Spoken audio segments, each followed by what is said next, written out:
السلام علیکم۔ اس روح زمین پر حضرت آدم علیہ السلام کی آمد کے ابتدائی زمانے سے ہی دو ایسے اہم مساجد ہوئے ہیں جو عبادت اور دعوت و تبلیغ کا مرکز کہلایا۔ ان دونوں ہی مسجد اور مقامات کا پیغمبروں، ان کی زندگی، تعلیمات اور تاریخ کا گہرا ربط رہا۔ یہ دونوں ہی مراکز روح زمین پر اللہ کی عبادت کے لیے تعمیر کی گئی تھی، جس میں سب سے پہلا گھر خانہ کعبہ ہے جو حضرت آدم علیہ السلام کی تخلیق سے قبل فرشتوں نے تعمیر کی تھی۔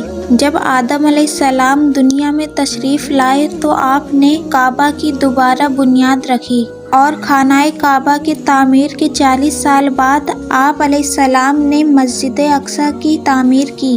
حضرت ابو ذر رضی اللہ تعالیٰ عنہ نے بیان کیا کہ میں نے نبی صلی اللہ علیہ وسلم سے پوچھا، یا رسول اللہ، سب سے پہلے کون سی مسجد بنائی گئی تھی؟ آپ نے فرمایا کہ مسجد حرام۔ میں نے سوال کیا، اس کے بعد کون سی؟ فرمایا مسجد الاقصی۔ میں نے سوال کیا، ان دونوں کی تعمیر کا درمیان فاصلہ کتنا تھا؟ فرمایا کہ 40 سال۔ پھر نبی علیہ السلام نے فرمایا، جس جگہ نماز کا وقت ہو جائے فوراً نماز پڑھ لو، تمہارے لیے تمام روح زمین مسجد ہے۔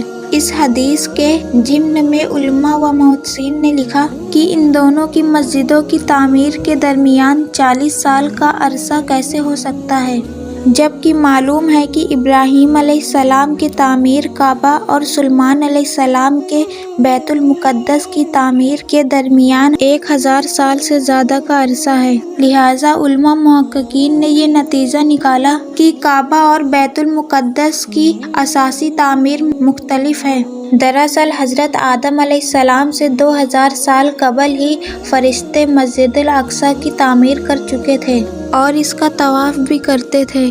جب حضرت آدم علیہ السلام اس دنیا میں تشریف لائے تو کعبہ کی تعمیر کی اور پھر کنعان کا سفر اختیار کیا، لہٰذا وہاں پہنچ کر آپ نے مسجد اقصی کی بنیاد رکھی۔ حضرت آدم علیہ السلام کے بعد آپ کے بیٹے حضرت سیس کی قوم یہاں آباد رہی، لیکن حضرت نوح علیہ السلام کے زمانے میں آنے والے طوفان کی وجہ سے مسجد منہدم ہو گئی۔ ایک روایت کے مطابق نوح علیہ السلام کی کشتی اسی مقام پر رکی تھی جہاں آج بیت المقدس قائم ہے، لہٰذا کنعان کے لوگ دوبارہ یہاں آباد ہونا شروع ہوئے، اور پھر حضرت ابراہیم علیہ السلام کو مبعوث کیا گیا، جنہوں نے مکہ میں اپنے بیٹے اسماعیل علیہ السلام کے ساتھ خانہ کعبہ کی دوبارہ تعمیر کی، اور کنعان میں اپنے بیٹے اسحاق کے ساتھ مسجد اقصی کی تعمیر نو کی۔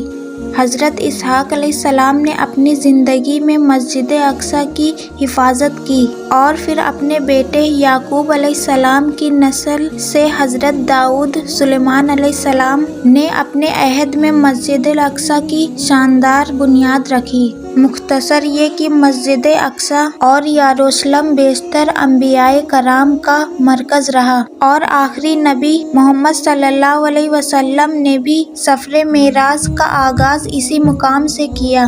روایتوں میں آتا ہے کہ بیت المقدس کو 10,000 فرشتے ہر وقت حلقہ میں لیے رہتے ہیں، اور قیامت کے دن اسرافیل علیہ السلام اسی جگہ کھڑے ہو کر سور پھونکیں گے۔